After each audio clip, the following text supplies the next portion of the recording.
KPSTA revenue ജില്ലാ ഭാരവാഹികൾ സ്ഥാനമേറ്റു. സ്ഥാനാരോഹണ ചടങ്ങ് രാജ്മോഹൻ ഉണ്ണിത്താൻ MP ഉദ്ഘാടനം ചെയ്തു. പൊതുവിദ്യാഭ്യാസ സംരക്ഷണ പ്രവർത്തനങ്ങൾക്ക് ദിശാബോധം നൽകുന്ന തിരുത്തൽ ശക്തിയായി മാറാൻ KPSTA മുന്നിട്ടിറങ്ങണമെന്ന് കാസർഗോഡ് MP രാജ്മോഹൻ ഉണ്ണിത്താൻ അഭിപ്രായപ്പെട്ടു.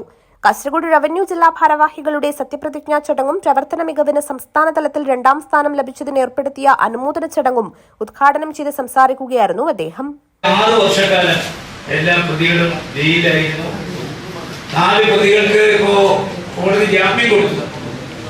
ജാമ്യം കൊടുക്കാൻ കണ്ടെത്തിയ കാരണമെന്ന് പറയുന്നത് അവർ കൊടുത്ത അപ്പീലാണ്. 2018 വരെയുള്ള അപ്പീലാണ് കോടതി പരിഗണിക്കുന്നത്.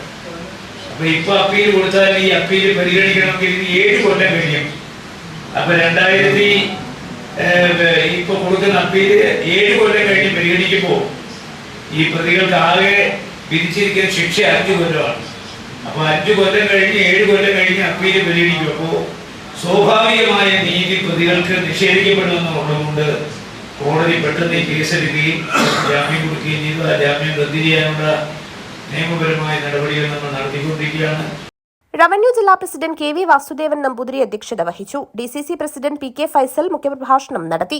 പുതിയ പ്രസിഡന്റായി PT ബെന്നി, സെക്രട്ടറിയായി K ഗോപാലകൃഷ്ണൻ, ട്രഷററായി P ശ്രീജ എന്നിവർ ചുമതലയേറ്റു.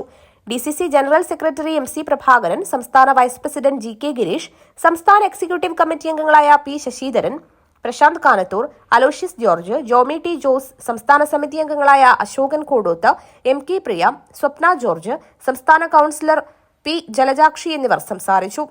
ജില്ലാ സെക്രട്ടറി PT ബെന്നി സ്വാഗതവും ട്രഷറർ P ശ്രീജ നന്ദിയും പറഞ്ഞു. News bureau, Kanhangad.